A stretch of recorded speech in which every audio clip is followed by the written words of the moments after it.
Buenas, buenas. Este es el cuarto episodio de una serie de conversaciones alrededor de la inteligencia artificial como poco, pero pues van teniendo como una conexión con otros temas. La educación en el primero, en el segundo estuvimos conversando sobre los medios y las tecnologías interculturales. En el otro, en el tercero estuvimos más enfocados hacia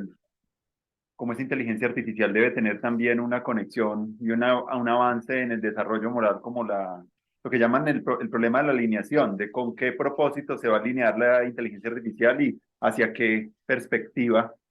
si es la perspectiva corporativa o capitalista o si hay otras perspectivas que puedan, digámoslo, ayudarnos a mejorar el bienestar y la calidad de vida de las personas o ayudarnos a tener mejores relaciones, dependiendo como el enfoque también constructivista de este marco moral, pues también puede impulsar también desarrollos diferentes. Y estaba viendo el caso esta semana muy interesante de la ministra digital de Taiwán, que se llama Audrey Tang. Me llamó mucho la atención por ver un poco cómo las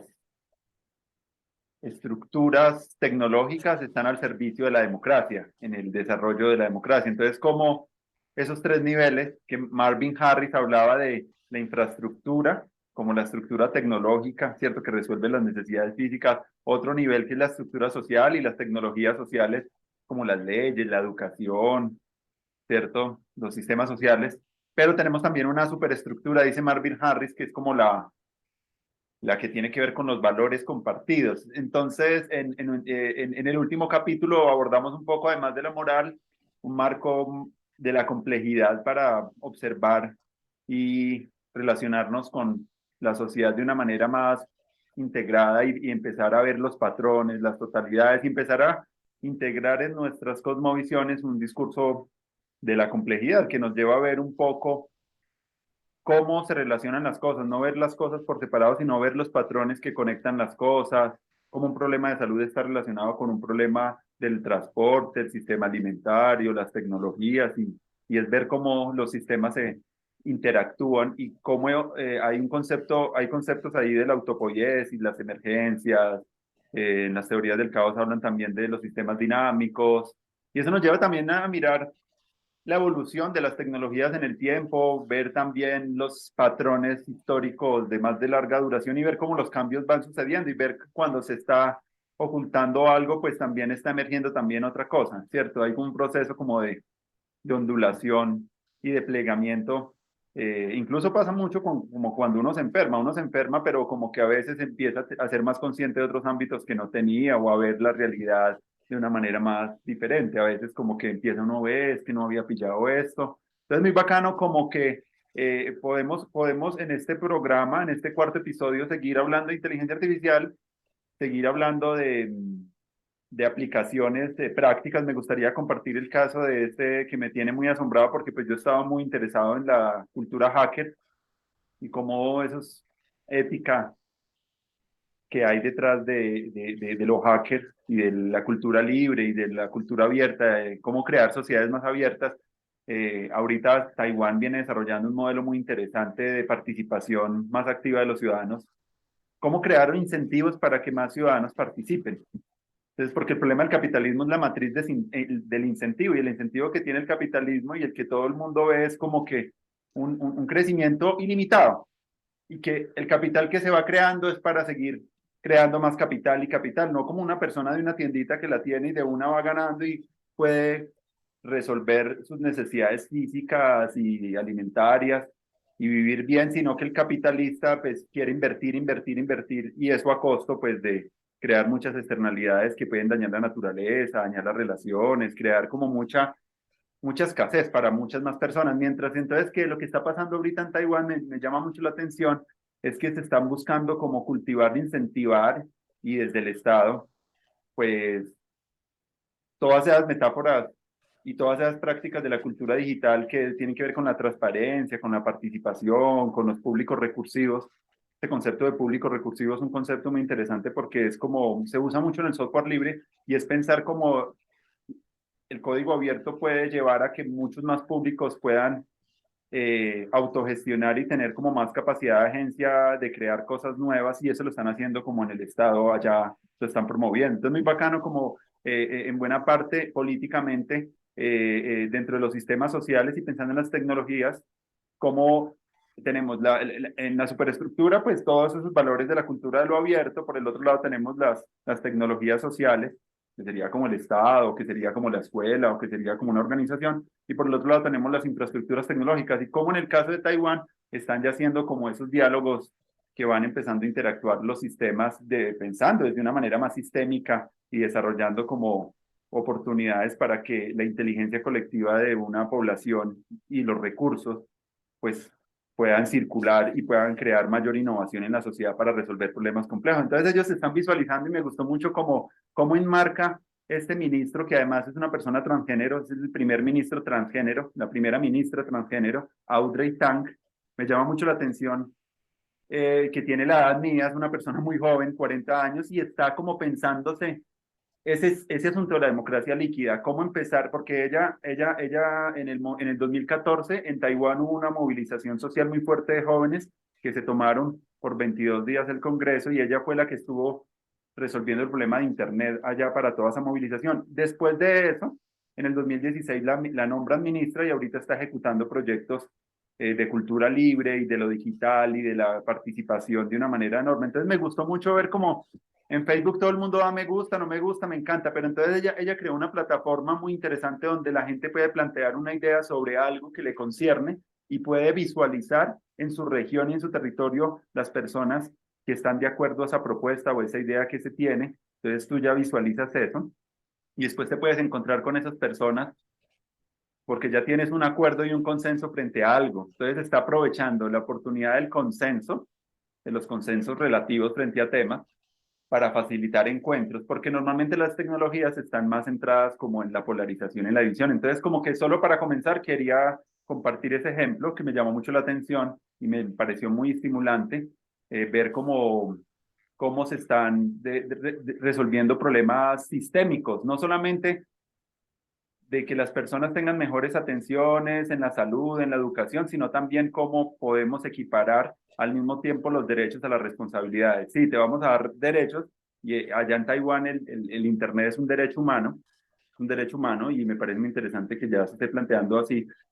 Todos los contenidos del Estado están abiertos, los recursos, todo es transparente para que las personas puedan mirar, pero por el otro lado, me parece muy interesante que se piensan las cosas desde una perspectiva como integrando pues la inteligencia artificial y ayudándose como de las tecnologías para fomentar esa recursividad en las personas e incentivarla, porque los incentivos que tenemos como sociedad a veces son o los que transmiten las tecnologías más hegemónicas,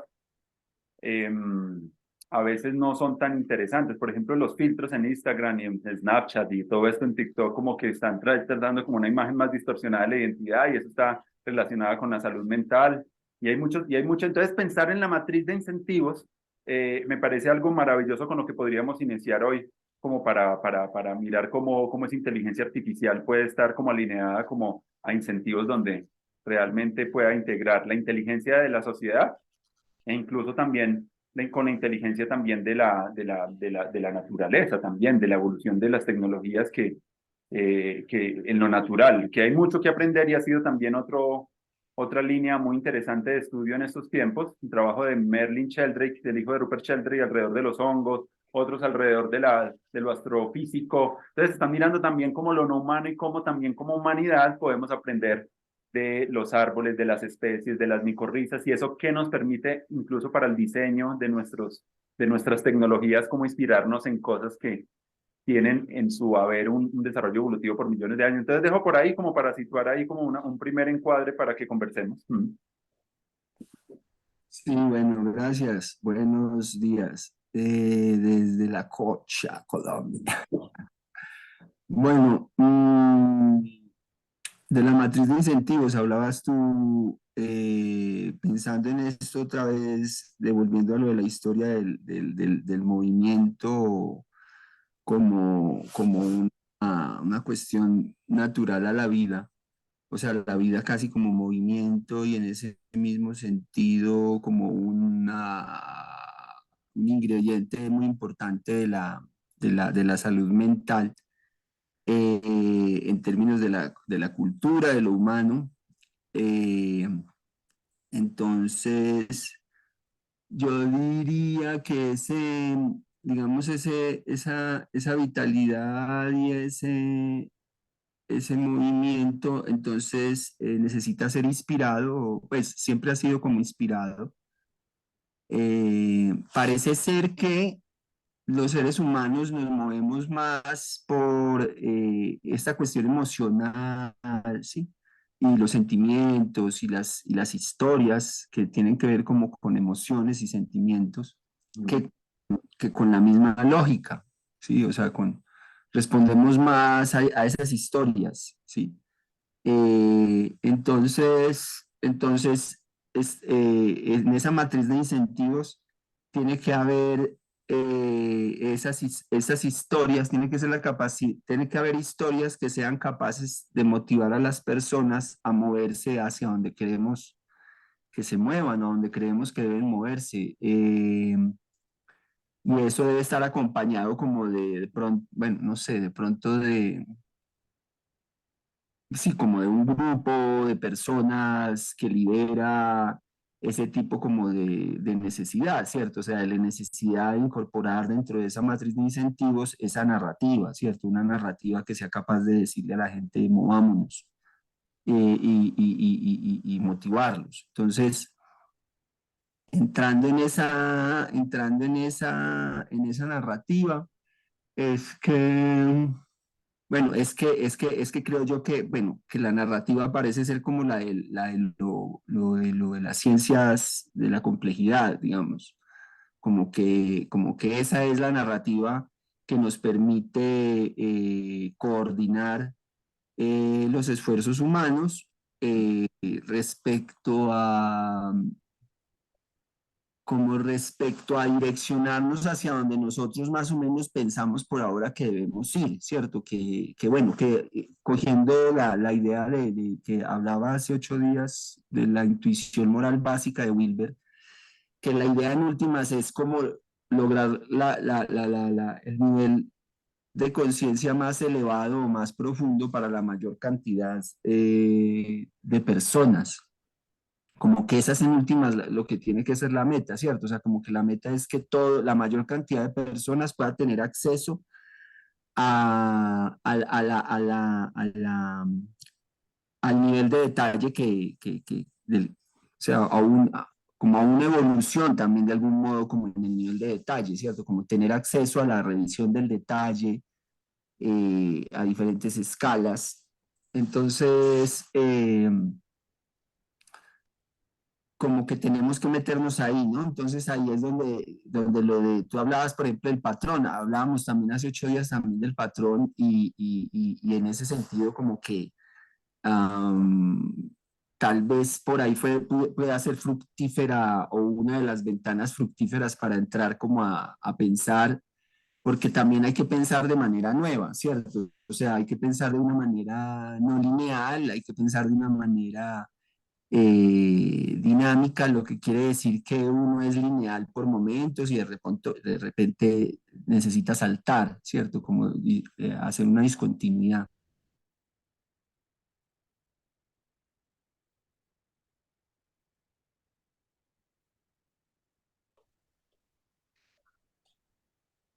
Entonces pienso que por ejemplo, que la práctica integral de vida de Ken Wilber también del Instituto Integral es interesante en el sentido de esto que podríamos llamar como no linealidad, ¿no? O sea, como que en últimas no se piensa tanto como en las transiciones. En-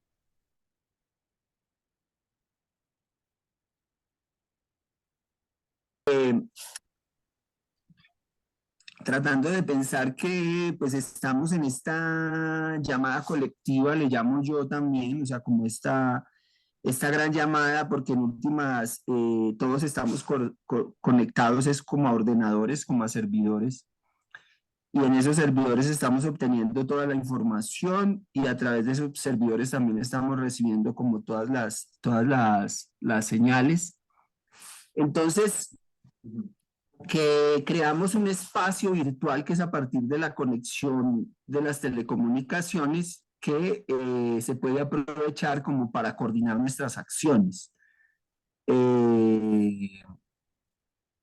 y pues respecto a solucionar problemas específicos, ¿no? Como lo de equilibrar la relación con el planeta y también equilibrar la relación de la productividad de los seres humanos como con la misma sociedad, equilibrar eso. Y bueno, y hacer unos equilibrios, digamos, como que hacer unos equilibrios, y esos equilibrios implican la posibilidad de coordinar mucha gente, Mm. implica la capacidad de coordinar mucha gente, muchos esfuerzos. Entonces, esas tecnologías nos sirven, pero se requiere como una política previa.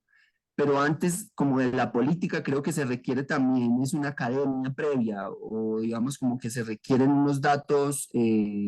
reales, digamos, como unos datos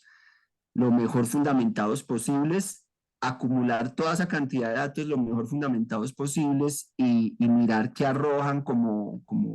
patrones otra vez, y volvamos a la idea de los patrones o mantengámosla, que es esa idea de si podemos hallar unos mínimos comunes denominadores en una gran cantidad de información que nos permitan predecir comportamientos, que es lo que está haciendo el chat GPT también hablando de inteligencia artificial. Lo que él hace no es como operar unas reglas de lógica, no es como pensar sujeto, yo no sé qué,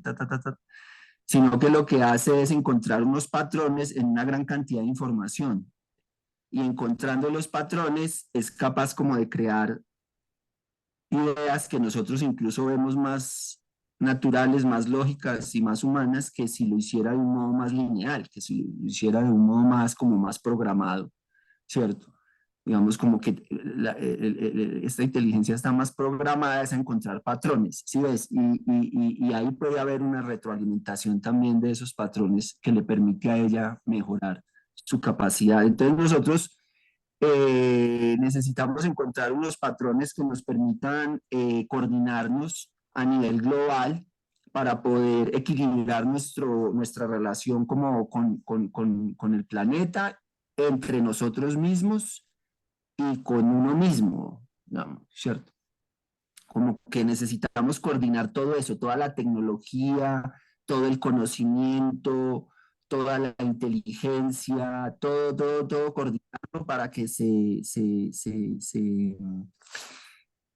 deje operar, digamos, se deje como calcular, se deje procesar, se deje iterar y nos permita hallar patrones nuevos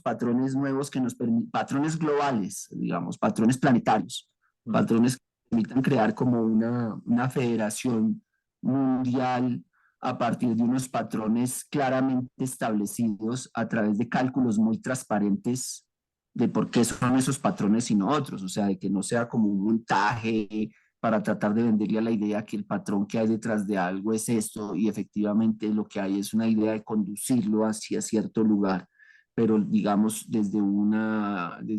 idea más transparente el algoritmo, podríamos aceptar globalmente que esos patrones, que esos cálculos hayan, son efectivamente los patrones que necesitamos tener en cuenta para poder coordinar como unas acciones globales. No sé si eso tiene sentido.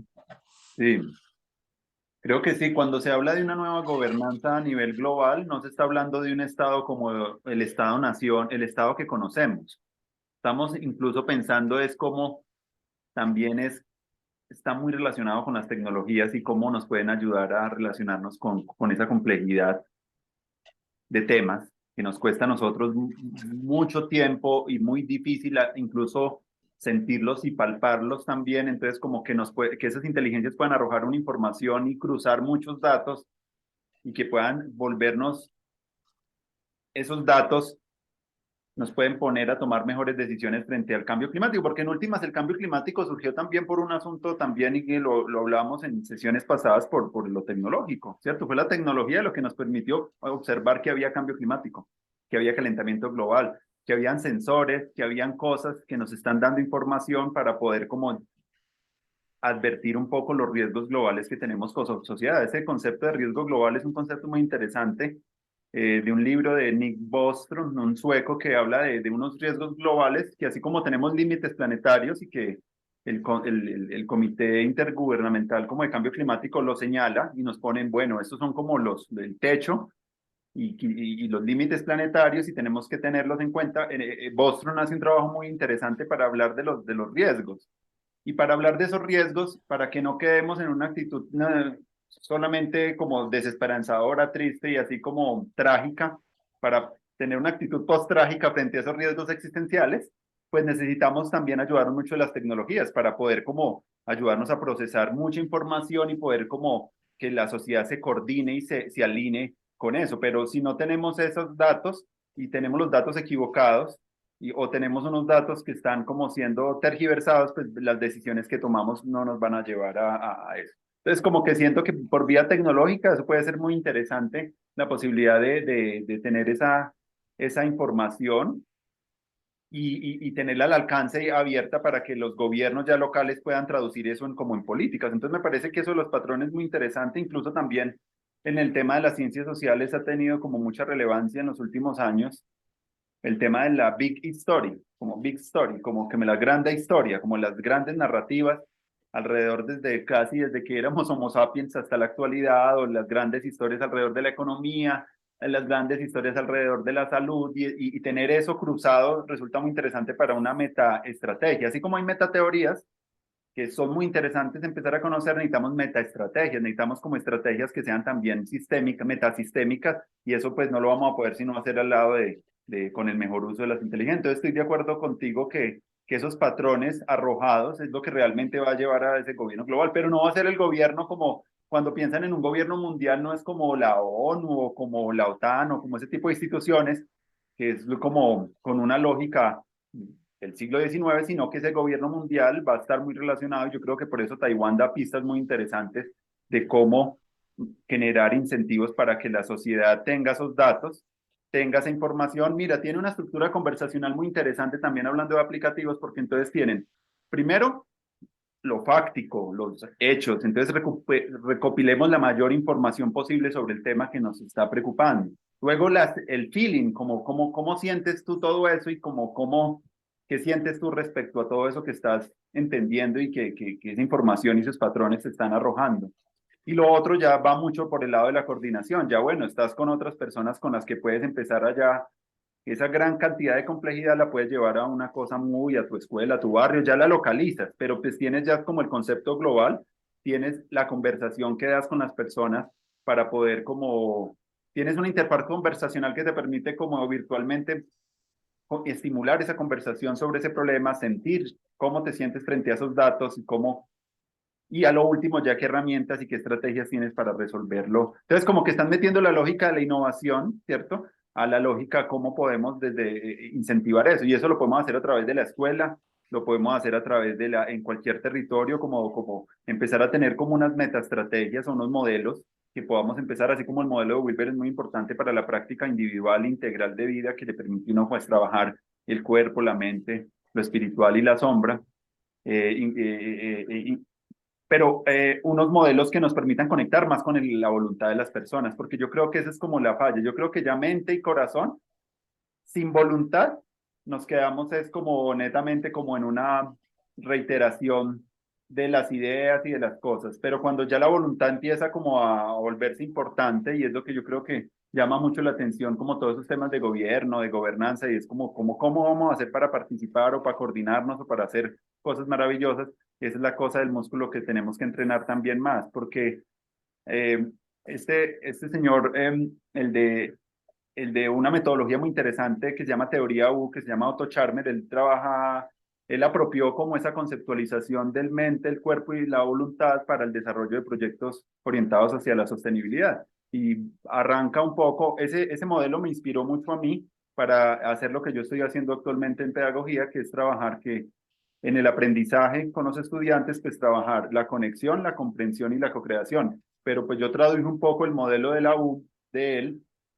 de empezar un poco como con la presencia, porque si tú no te sientes presente, si no te sientes tranquilo, seguro, pues no vas a resolver un problema y no vas a tener la capacidad pues más inspiradora para hacer las cosas. Entonces él como plantea desde esa conexión, va un poco a la interpersonal, ¿cierto? Pues a la conversación y a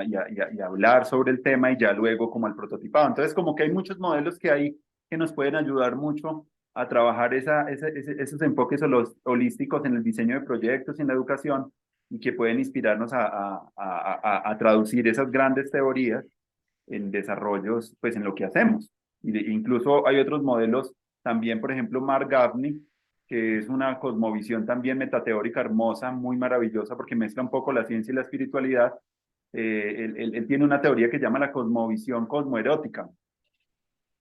Y él también tiene unos marcos y unos modelos también muy interesantes, gráficos. Yo creo que ahí es otra cosa interesante, la visualización. Cuando tú ves la Comisión de la Verdad y empiezas a ver que hay tanta información ahí, pero cuando te muestran un esquema gráfico en círculo donde te muestran los últimos gobiernos de Colombia, en unos como todo como más interactivo, esa interactividad va a permitir que yo pueda navegar también en esos patrones de la complejidad. Entonces yo creo que ahí tenemos que trabajar mucho de la mano con personas de diseñadores gráficos, diseñadores web y gente que nos pueda ayudar a visualizar incluso,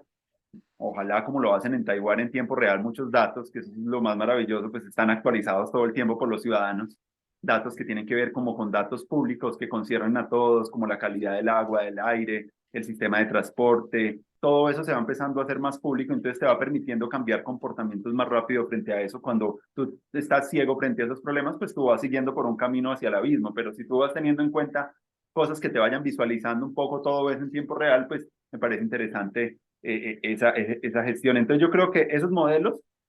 son muy importantes construirlos en educación y para los temas en el arte y en la sociología y en los temas educativos también permitirnos como crear modelos donde podamos como traducir esas metateorías en aplicativos pequeños. Entonces yo te comentaba que a mí me inspiró mucho Otto Charmen cuando yo leí este texto y Bici fue como mi traducción y pues lo estoy desarrollando y me parece que es maravilloso porque pues contemplo la parte personal, lo interpersonal y lo transpersonal en el desarrollo como de la pedagogía. Lo personal, lo ciudadano, ¿cierto? También en mis pedagogías. Entonces, como pensar en esas triadas de corto, mediano y largo plazo, en cuerpo, mente y alma, en las triadas que nos permiten pensar como más sistémicamente las cosas, pues nos ayudan también a tener pues capacidad de mayor capacidad de coherencia, que es en última lo que busca también en la cooperación, como cómo podemos afectar, impactar mejor las cosas con un gasto de energía que sea enfocado a las cosas, con una buena comprensión de los problemas, y si no tenemos bien comprendido el problema, dice Otto Charmen, pues vamos a hacer cualquier solución que va a generar pues más problemas en los otros sistemas. Como por ejemplo cuando uno usa los antibióticos. ¿Qué es lo que pasa? El antibiótico te acaba el síntoma que tú tienes, pero te mata todo el bosque interior y todo el metabioma y después eso está relacionado con la depresión a futuro. Quiere decir, cuando tú abusas mucho de algo, como la salud está muy mal pensada porque piensa muy especializadamente, pues va dañando los otros organismos alrededor porque pues sí, te quita la sensación. Entonces mira, ahí donde podemos ver que pues no desarrollamos soluciones integrales. Entonces, este mundo nos está invitando también a cómo, pues sí, ataquemos la cosa, pero también miremos cómo los sistemas funcionan y cómo funcionan las cosas. Y ahí es donde tiene sentido todo este cuento de la complejidad es para tener mejor impacto con el menor uso de energía también, porque pues, es que tampoco podemos seguir gastando tanta energía, James, ya la energía que hemos gastado eh, para solucionar las cosas, pues ha sido también muy maravillosa, pero eso también llevaba a un desastre y que nos muestra también un riesgo también peligroso. Entonces tenemos que también hacer cosas como muy estratégicas, metaestratégicas, y que puedan permitir que puedan resolver los problemas de una manera más ágil y más coordinada. Entonces yo creo que por ahí voy dejando para que sigamos conversando, pero entonces mira cómo esos lenguajes,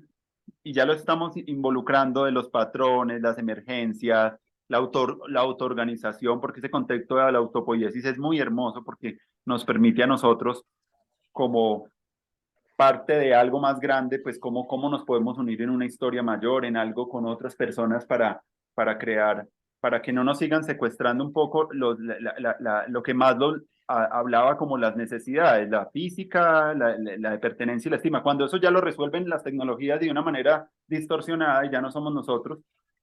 pues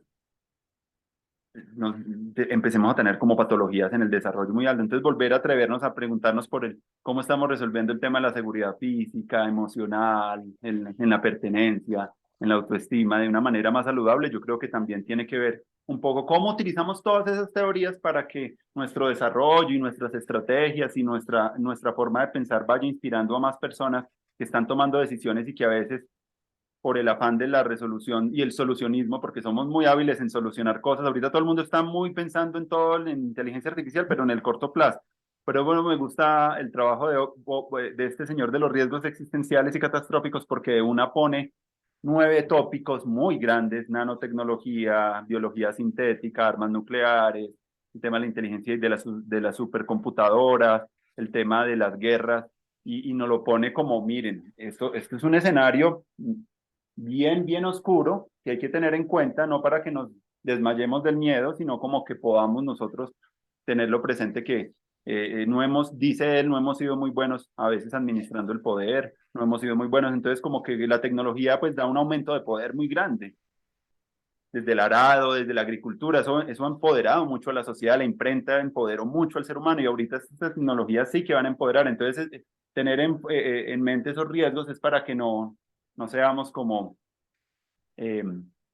personas como desbocadas, sino que le podamos imprimir un poco más de sabiduría a todo ese desarrollo y que ese desarrollo va muy rápido. Entonces me parece muy interesante lo que estamos hablando porque también estamos empezando, y con eso cerraría mi idea, es que estas conversaciones y estas cosas también que estamos haciendo es una manera ya también de hacer educación, de compartir conocimiento, de ser ciudadanos, de abrirnos a preguntarnos y a charlar con mayor presencia y mayor, eso es construir democracia también, la democracia se hace también de esas maneras y ojalá pues podamos inspirar a más personas para que este diálogo vaya creciendo, porque si el diálogo va creciendo, pues seguro pues vamos a inspirarnos mucho más de todas las personas, pero si no dialogamos, nos vamos quedando tan encerrados como en burbujas, esa democracia se va a ir decreciendo. Entonces acá lo que estamos buscando es construcción de democracia, construcción de la gobernanza mundial. Esto es un canal que llega a muchas personas y creo que es de esta manera como podemos, es una de las maneras, pero como abordar problemas con amigos, ir involucrando más personas en esa conversación, ir haciendo evolucionando esas conversaciones para llegar a crear nuestros propios,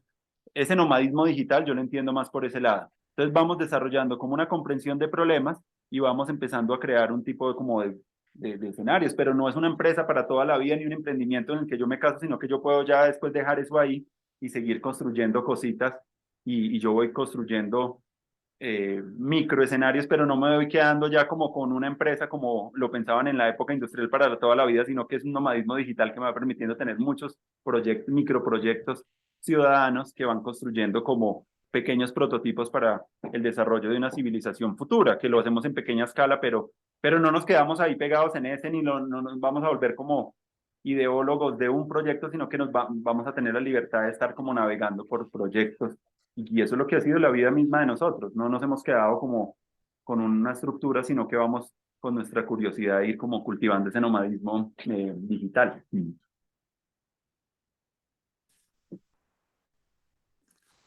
La, digamos que el asunto entonces tiene que ver con, mm, bueno, como con, yo lo decía hace 8 días como con el niño interior. Entonces, es el niño interior al que hay que explicarle la complejidad, es lo que yo planteo. Y en ese sentido, entonces, volvemos al asunto, por ejemplo, del elemento del patrón. Bueno, existen estos otros elementos que son el olón, que es lo que plantea Wilber, o bueno, Arthur Koestler, Mm. y lo que plantea el fractal también, ¿cierto? Eh, entonces, ¿qué patrones podría decir uno que empieza a encontrar dentro de esta traducción, podríamos decirlo, tras la traducción de lo complejo como al mundo interior, ¿cierto? O sea, como qué patrones empieza a encontrar uno ahí en ese proceso, en el proceso de pasar algo, de pasar, digamos, de descomponer algo complejo, ¿cierto? Para poder mostrarlo como de manera más simple, ¿cierto? O sea, como de poder hacer o sea, como que encontrar efectivamente un patrón que comunica tanto un nivel básico de, de conocimiento con un nivel más elevado de conocimiento. Si lo fuéramos a pensar dentro de la teoría wilberiana, entonces no podría ser de algún modo, o sea, no podría ser el estado, el nivel de conciencia como tal, porque cada nivel de conciencia necesita como su propio nivel, su propio lugar y no cabe, digamos, como el de arriba no cabe como en el de abajo, por decir algo. Entonces uno no podría decir que efectivamente logra explicar esa complejidad al reducirla, al pensarla en términos de niveles, digamos, pienso yo. Hay una cosa de la que él habla a veces que son los estados. La idea de los estados es como lo que sí se puede encontrar como en diferentes niveles, lo que él llamaría la experiencia, que es como distinta de la interpretación, ¿no? O sea, una cosa es la experiencia y una cosa es lo que tú dices o lo que tú interpretas de tu experiencia o lo que tú piensas que te pasó. Eh, Son como dos cosas distintas. Entonces, la experiencia es como, digamos, como que la experiencia es posible a todos los niveles, ¿cierto? Pero en todos los niveles hay una interpretación distinta de esa experiencia. Entonces, desde ese punto de vista, podríamos decir que el mínimo común denominador es la experiencia, no el nivel de conciencia. O sea, el nivel de conciencia se va volviendo más complejo y corresponde como a una jerarquía, a un modelo de complejidad jerárquica, ¿cierto? Que hace que el de arriba sea cada vez tenga más elementos. Entonces, habría como una especie de experiencia de lo complejo. Por un lado, otra cosa que podría haber también es la idea de que hay una línea, ¿cierto? Hay líneas, aunque me imagino que entonces, sí, por ejemplo, decir, las líneas podrían ser a veces las inteligencias, las inteligencias. Entonces, hay una línea que es como las matemáticas, o sea, en esas líneas ya estamos hablando de inteligencias, ¿no? O sea, como que tenemos diversas inteligencias. Tenemos inteligencia matemática, tenemos inteligencia musical, tenemos inteligencia lógica, tenemos inteligencia kinestésica, intrapersonal. Esas inteligencias se han estudiado se han visto que efectivamente están ahí, que se pueden de cierta manera como aislar y estudiar. Aparte, que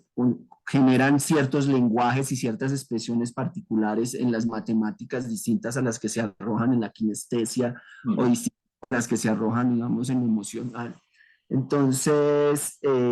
también en esas líneas que también se pueden ver como caminos, puede haber como una posibilidad de sagas, ¿cierto? Como de sagas, de capítulos, de historias, o sea, como la saga de las matemáticas, la saga de las relaciones emocionales, la saga de las relaciones lógicas, la saga de lo intrapersonal, pues que pasa como puede haber arcos, ¿no? Como arcos históricos de todo eso que permitan también contarse en historias y no son lógicas del todo, ¿cierto? Por lo menos si conservan algo de la lógica y le suman la idea de la experiencia, es decir, como que no es suficiente con ser lógicas, sino que requieren sumarle la emoción, digamos, a la historia y como entonces se tuerce, o sea, se tuerce lo que llamaríamos lo verdadero, no sé, digamos lo lógico, en ámbito de lo mítico, en ámbito como de la metáfora, ¿cierto? Como en pos de la metáfora a veces se sacrifica lo que llamaríamos como la verdad o la lógica, y eso funciona mucho mejor para el lenguaje más amplio, para un lenguaje más amplio. Entonces, en ese sentido, es que tenemos que crear como unas nuevas mitologías de la complejidad, ¿no? O volver a las mitologías, porque en sí las mitologías todas son complejas si las miras, ¿cierto? O sea, si tú miras el hinduismo o el taoísmo o el judaísmo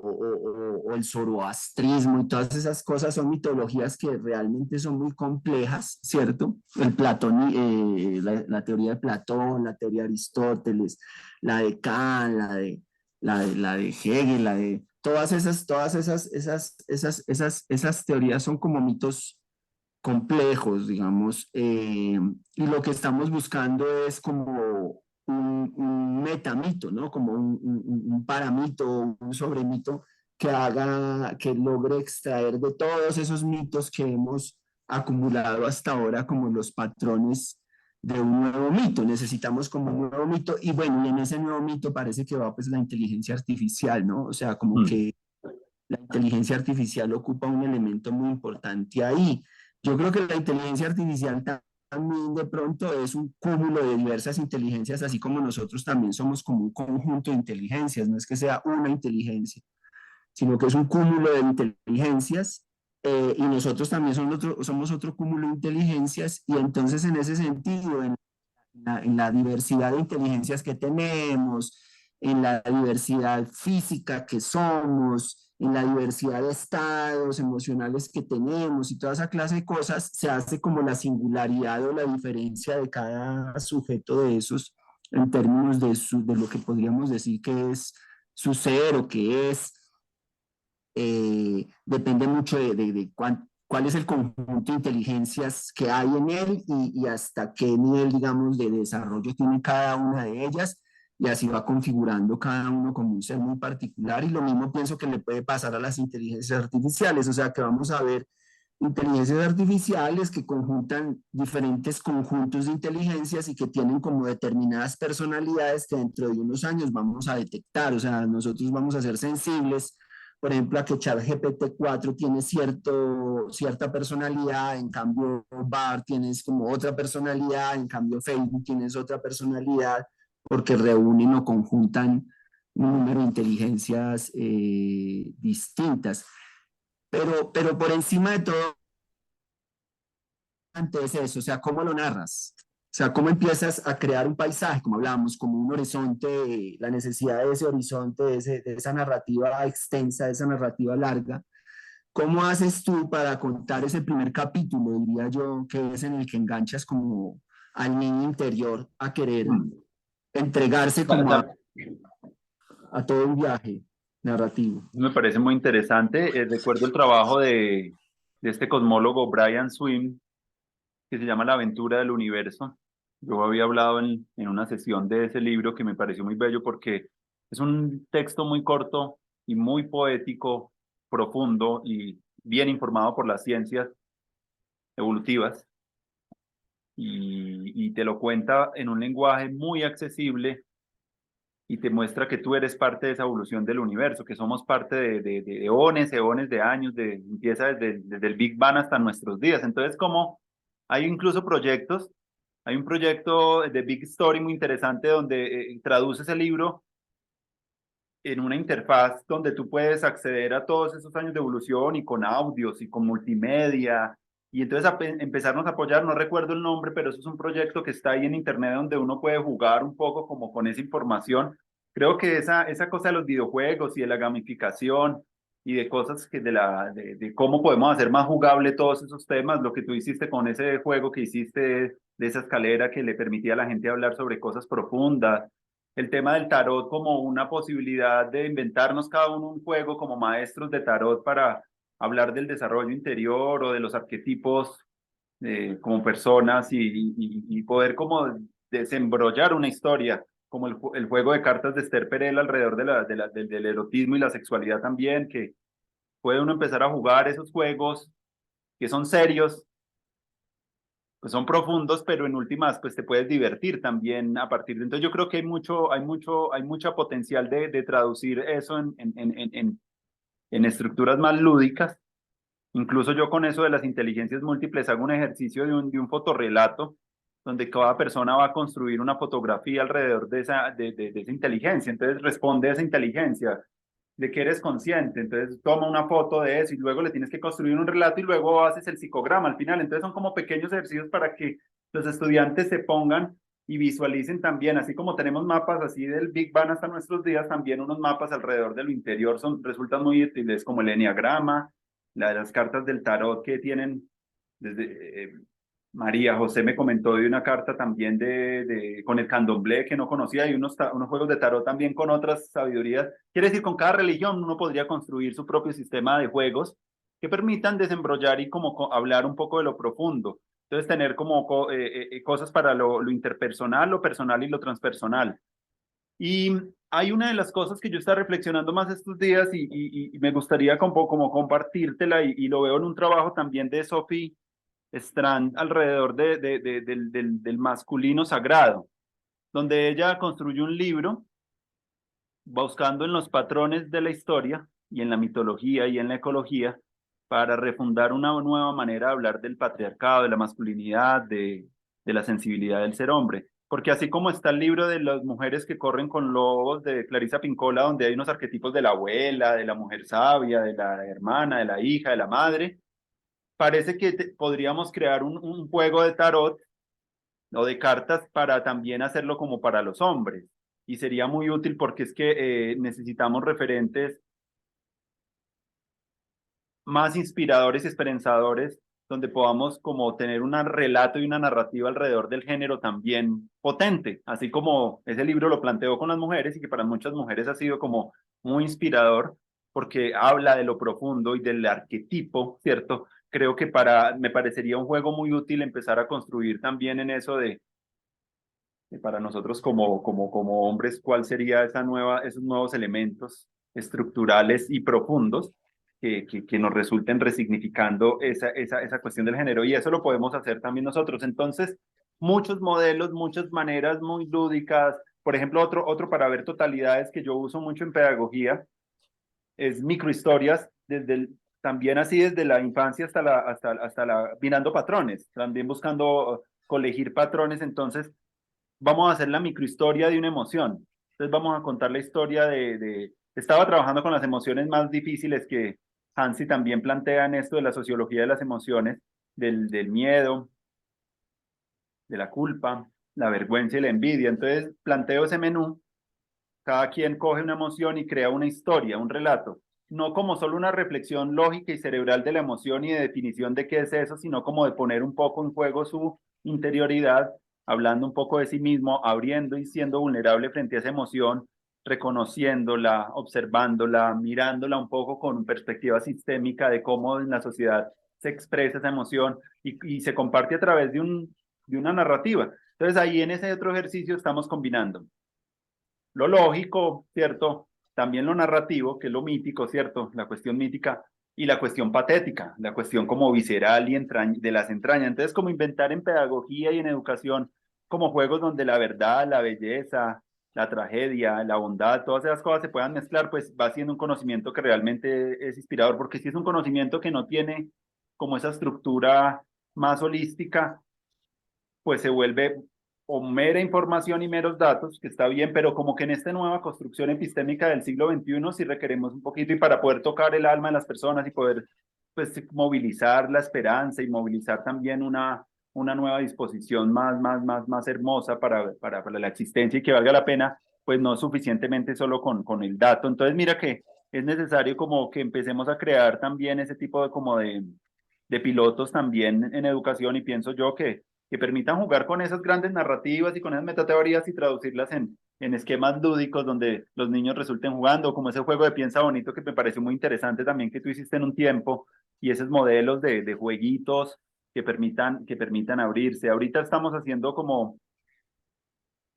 entonces inspirar esa inteligencia de la concreción lúdica y de esos dispositivos como esos artefactos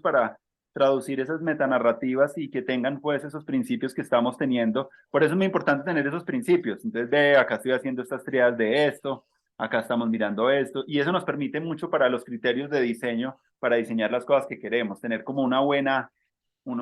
habíamos hablado en la sesión pasada también de los metacurrículos también, pues los metacurrículos pues son como experiencias de viajar por el conocimiento, pero pues tú te vas relacionando con el conocimiento no por querer ser muy enciclopédico, sino porque tu problema te va necesitando un poco de medicina, un poco de epistemología, un poco de diferentes ciencias para tener un poco de más elementos en lo que tú quieres hacer. Y darte cuenta de que siempre van a haber mejores teorías, que van a haber personas que van a pensar mejor, que van a siempre tener esa humildad siempre en esto, porque como esto tiene como un tema de una complejidad, siempre como de estar como no perder un poco la humildad epistémica, me parece un concepto hermosísimo, de estar abierto siempre como a sorprenderse y a la curiosidad. Y esos juegos deben tener incluso interiorizados también la posibilidad del antagonista, de la posibilidad de reunirnos con personas diferentes, porque cuando jugamos establecemos unas reglas básicas y todos jugamos y todos perdemos y ganamos. El problema no es un juego para ganar o perder. Hay otro juego muy interesante que se llama Pandemic, que me pareció muy inspirador porque ponen en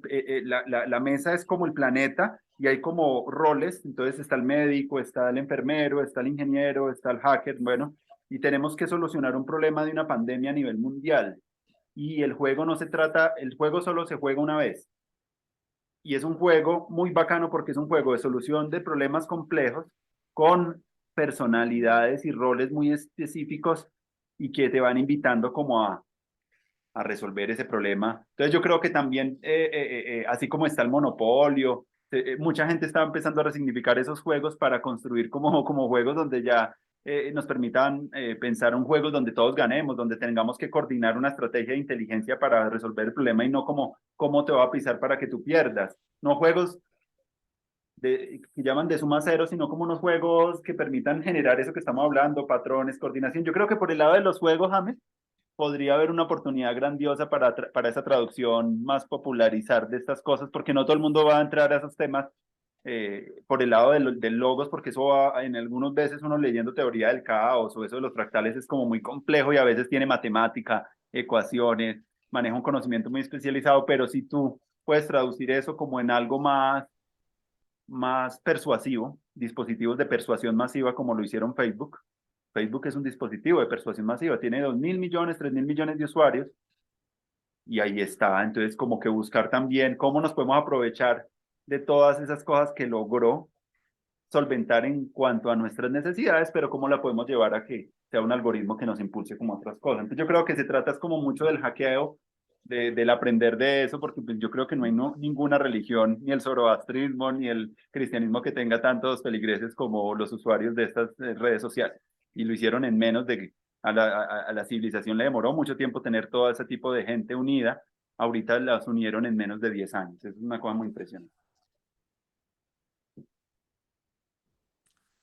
Quizás. Bueno, lo otro que yo veo es como la cuentería, digamos, o sea, es decir, o sea, digamos como que los juegos, pues ahí están, digamos como que el ámbito de los juegos es un ámbito que está muy, muy estudiado y está muy, digamos, capitalizado también, digamos, y de hecho los esfuerzos por diseños de juegos distintos, más pedagógicos y educativos, hace muchos años que se están haciendo y pues realmente no logran obviamente competir como con el mercado. Mm, Eh,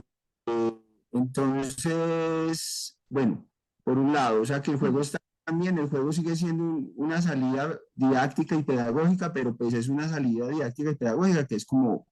muy muy, local. Mm. muy local y que pues es como ahí también como su sitio. Y lo otro también es como la cuentería, es decir, o sea, el asunto de cómo se cuenta todo esto, o sea, es decir, o sea, cómo se cuenta todo esto como que sea un cuento, no como que sea un logos. Ese sería, digamos, como el primer salto de la palabra, Mm. digamos, que la palabra debería dar en estos espacios, es ir pasando como una palabra que es más de contar, digamos, en términos de cuentería que de contar en números de matemáticas, digamos, algo así. Entonces, eso me parece muy importante porque implica entonces que es la evolución de este tipo de cuestiones va hacia precisamente como la narrativa de,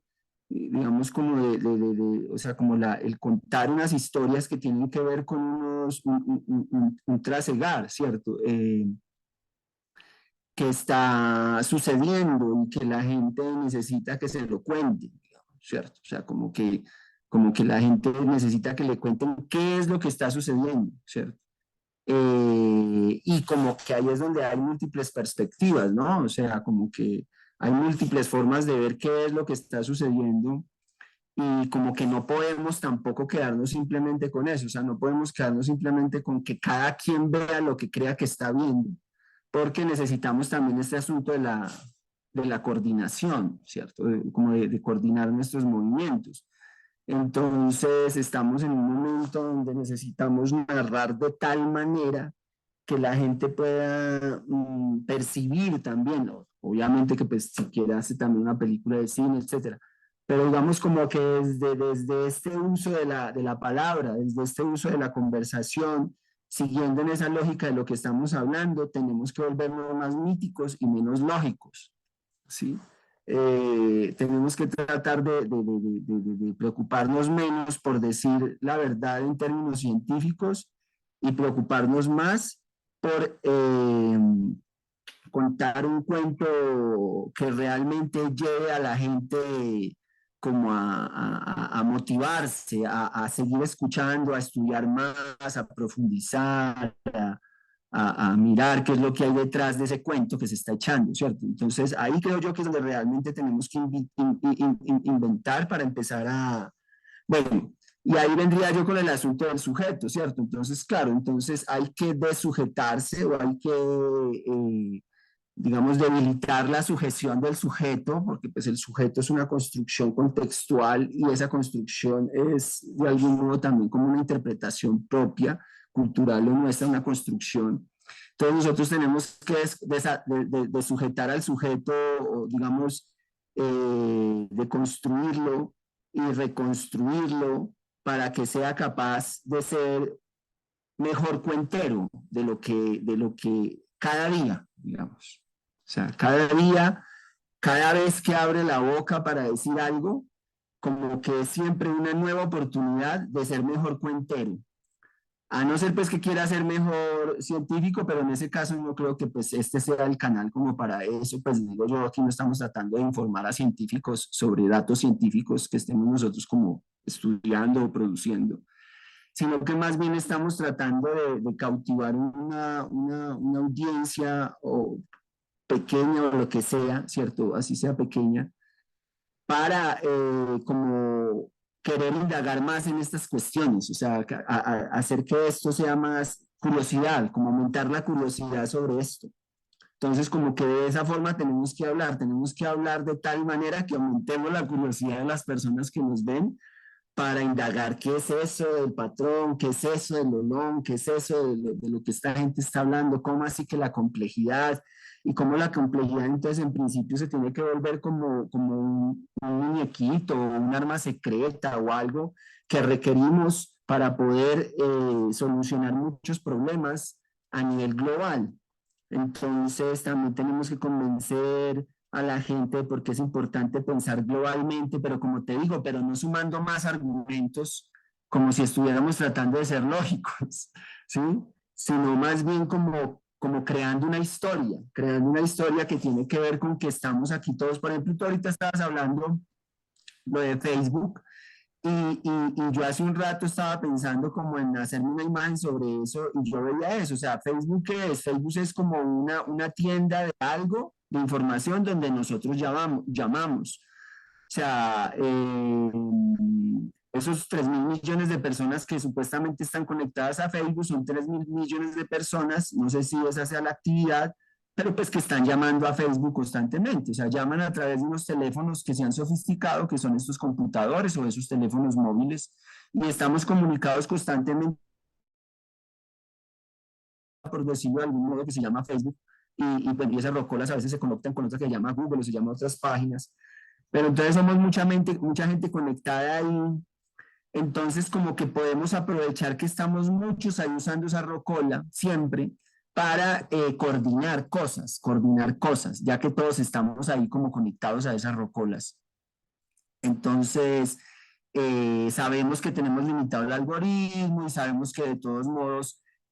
hay una idea de que ciertas cosas se promocionen primero por encima de otras, ¿cierto? Pero igual yo creo que así sea pequeño, o sea, si uno puede afectar algunas personas alrededor, como entusiasmarlas hacia esto,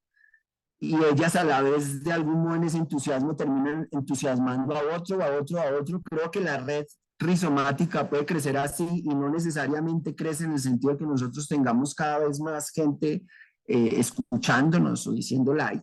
sino que esos son, a la vez producen otros, que producen otros, que producen otros, siempre en una escala muy pequeña, ¿cierto? Siempre en una escala muy pequeña, pero que en últimas termina siendo muy grande si tú la piensas así como en el efecto que puede ella estar. Entonces, eso creo yo que es lo que tenemos que inventarnos, como puras metáforas que nos permitan ubicarnos como qué es lo que estoy jugando, dónde estoy metido, lo que tú hablas como de visualización, pero otra vez, no una visualización como para chicanear un análisis estadístico, ¿sí? Que también habrá su lugar para hacer eso, y como te digo, y hay canales también para eso, donde lo hacen, digamos, mucho detalle, como los de matemáticas y todo eso. Pero yo creo que conversacionales, a mí me parece que tienen que ver más es como con cuentería en última, ¿sí me entiendes? O sea, como con una forma de ver las cosas que nos permite engancharnos a querer averiguar más, digamos, más de lo que hay detrás, porque obviamente nunca va a estar limitado por lo que se dice, nunca va a estar limitado por lo que se informa, sino que estos son solo puntos de partida. Entonces yo pensaría que hay que, y en ese sentido hay que pensar en ese giro emocional que es importante dar, y sí es importante dramatizar un poco la cosa, ¿cierto? O sea, sí es importante darle algo de drama al asunto, porque si no tampoco nos movemos, ¿sí me entiendes? O sea, si no entendemos que realmente tenemos que aprovechar estas cosas de la mejor manera,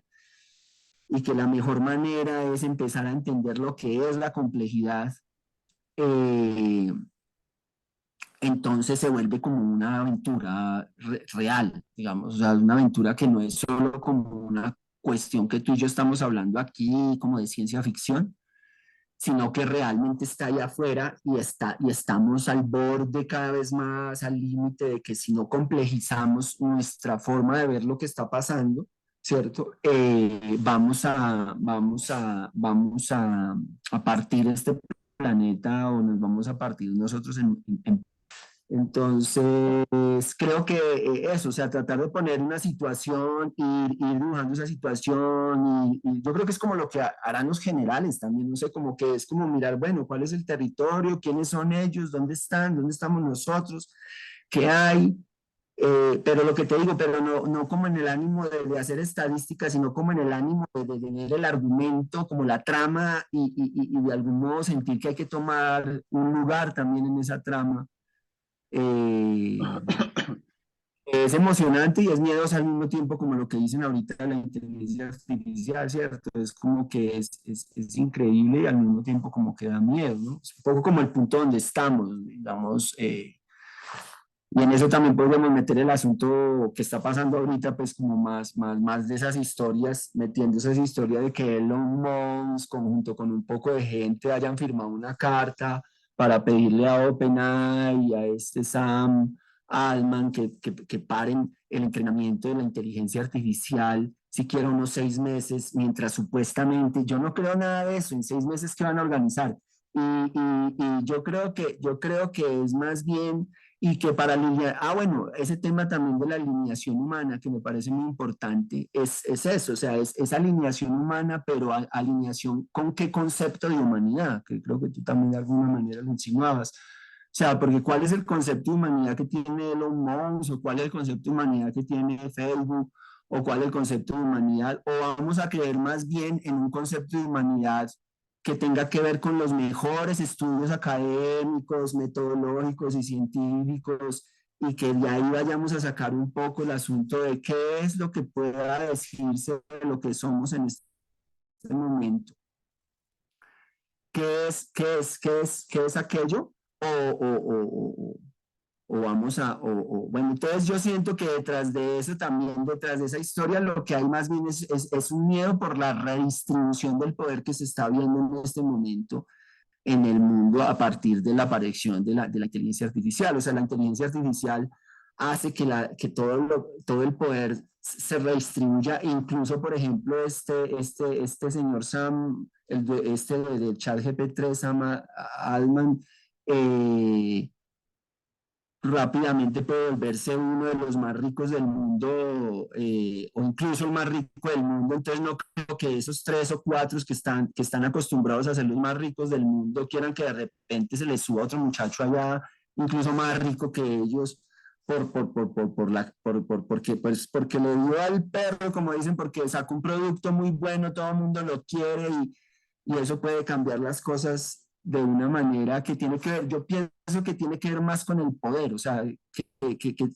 están tratando más es como de tener el poder que puede llegar a tener Microsoft y OpenAI sobre lo que tenía Google. Entonces, como que haya una redistribución de ese poder. Fuera de eso, se está redistribuyendo en la medida de las personas que lo usan también, porque entonces ya no tienen que depender tanto de otras personas para que les escriban o para que les diseñen, o si ya no tienen que depender de esas personas, sino que ya pueden solucionar solos muchas cosas, ¿cierto? Entonces, eso es interesante también, porque ahí está la idea de, sí, sí, espera, pero vamos a diseñar una inteligencia artificial que esté más alineada con nuestros intereses humanos. Pero ¿cuáles son nuestros intereses humanos? Primero tendríamos que saber cuáles son nuestros intereses humanos, y para eso, otra vez, vamos a la propuesta de hablar con modernidad, tendríamos que cruzar todos los mapas, cruzarlos con mucho detalle. O sea, todavía nos falta un rato, digamos unos años todavía de investigación a nivel de doctorado y postdoctorado para poder llegar a ese punto. O sea, estamos cerca, pero todavía no, eso no es para mañana.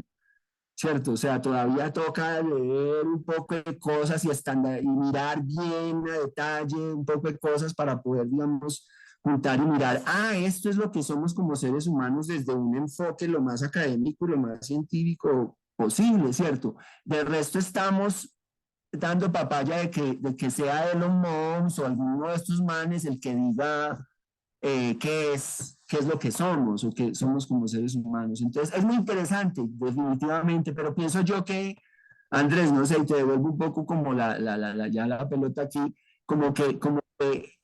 yo sé que es un poco chocante, digamos, el asunto a veces patético de esta cuestión de las noticias y de lo que genera y el estrés, o a veces o las esperanzas o lo que sea, pero pareciera que nosotros, yo siento que desde cierto punto de vista estamos más cerca, o lo que intentamos es más estar del lado de esa historia emocional, que desde el punto de vista del dato preciso, digamos, en términos pues, de la producción de nuestros contenidos. ¿O vos cómo la ves? Bueno, pues yo como investigador, a mí sí me interesa mucho la investigación, ¿cierto? La investigación en esos campos que voy viendo, pero pues siempre buscando que como pedagogo pues pueda haber una traducción en lo que haga y me pueda inspirar. Pues yo voy a esos temas es como para mayor inspiración o para que las conversaciones puedan ser más profundas, sean más complejas, permitan ver más cosas, incluso a veces haciendo la milpa, por ejemplo, el maíz, el frijol y la calabaza, como desde cosas muy sencillas, como que las personas puedan notar esa complejidad en los sistemas. Entonces la milpa es un sistema indígena que se tiene hace mucho tiempo, entonces recuerdo muchas veces ir a sembrar a Chuachi, por ejemplo, a tener actividades que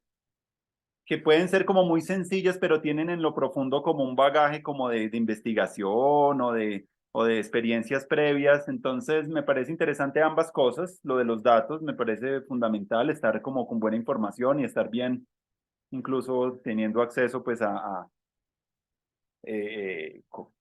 como a los datos, pero estoy de acuerdo y en eso el trabajo de Nora Bateson como de los datos calientes me parece chévere porque es que hablar de los datos fríos pero meterle un poco también esa motivación, esa sensibilidad y esa humanidad es supremamente importante porque creo que sin datos también nos quedamos a veces en pensar las cosas con mucha ingenuidad también o incluso a veces he visto como en ciertos movimientos el desprecio a lo mental y a lo racional y a lo lógico y se van yendo es como a un lado donde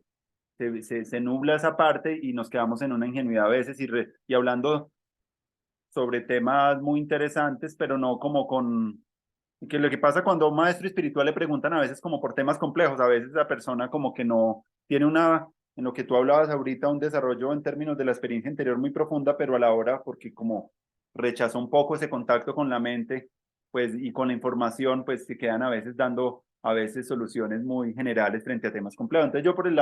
lado pero creo que para eso es que necesitamos grupos. No todos tenemos que dedicarnos a todos a lo mismo. Necesitamos generar un equipo de trabajo donde hayan personas, donde cada quien se ponga desde su lugar pues mejor y le pueda servir a la comunidad. No todos tienen que ser investigadores, no todos tienen que ser cuenteros. Otros pueden ser hackers, otros pueden ser artistas visuales. Y yo creo que es que en ese trabajo colectivo donde podamos empezar a organizarnos mejor y autoorganizarnos mejor como sociedad. Ojalá sea un equipo muy diverso, incluso que hayan empresarios, incluso que haya personas de otras inteligencias que nos permitan también complementarnos, que nos permitan también apoyarnos en ese trabajo. Entonces yo creo que eso es un trabajo más de la construcción de su propia comunidad, la que permitir ese ejercicio más coordinado. Por el otro lado, volviéndolo a la inteligencia artificial, yo también me preguntaba hace poquito que si eso, qué tan, lo hemos hablado en otros episodios, pero qué tan lógico y qué tan bueno sería que esas cosas sean abiertas. Una cosa que tiene tanto potencial, ¿cómo sería la apertura de eso? Es como que todo el mundo, las bombas nucleares sean como de código abierto, entonces cualquier persona pudiera diseñar una vaina que pueda llevar a... También me preguntaba por la regulación, que tiene que tener un tipo de cosas que tiene un impacto fuertísimo en la sociedad, eso no se puede tampoco dejar sin regulación, pienso yo, así como los estados regulan ciertas cosas, cosas que tienen un impacto tan fuerte. Incluso le escuché a Tristan Harris que hablaba hace unos días de que consideraba que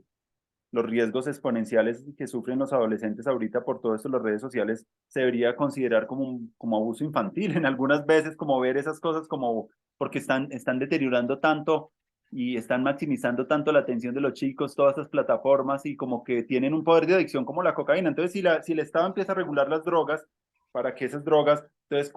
¿qué regulación tendría una cosa de la inteligencia artificial? Solo me la preguntaba yo como si eso tiene tanto poder, eso de tener también una regulación, pero esa regulación todavía no existe. Son todavía empresas y laboratorios de inteligencia artificial que están desarrollando esas cosas, pero yo creo que si eso tiene un impacto tan profundo en el trabajo, en la economía, en la educación y que afecta a tantos sistemas,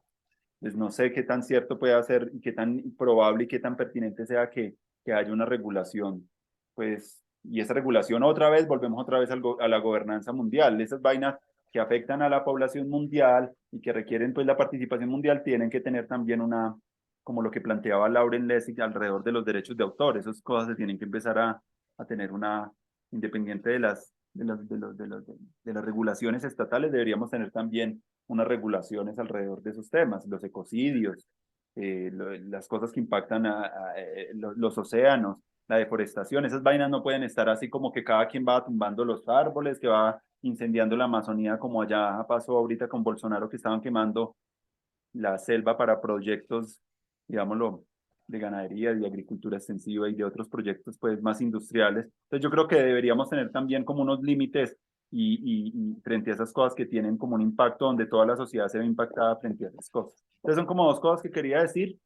Y bueno, no sé si ya vamos cerrando por hoy. Creo que hemos ya pasado la hora y media ya. No sé de pronto con qué te gustaría cerrar y cuál sería como alguna cosa que quisieras para redondear. Veo que se dijeron cosas muy interesantes. Me gustó mucho la conversación de hoy. Invito a todas las personas que están viendo también esos programas a que si se quieren unir y que podamos alimentar una conversación también y este nomadismo digital, que me parece chévere. Y así yo veo la universidad del futuro, es como personas como reuniéndose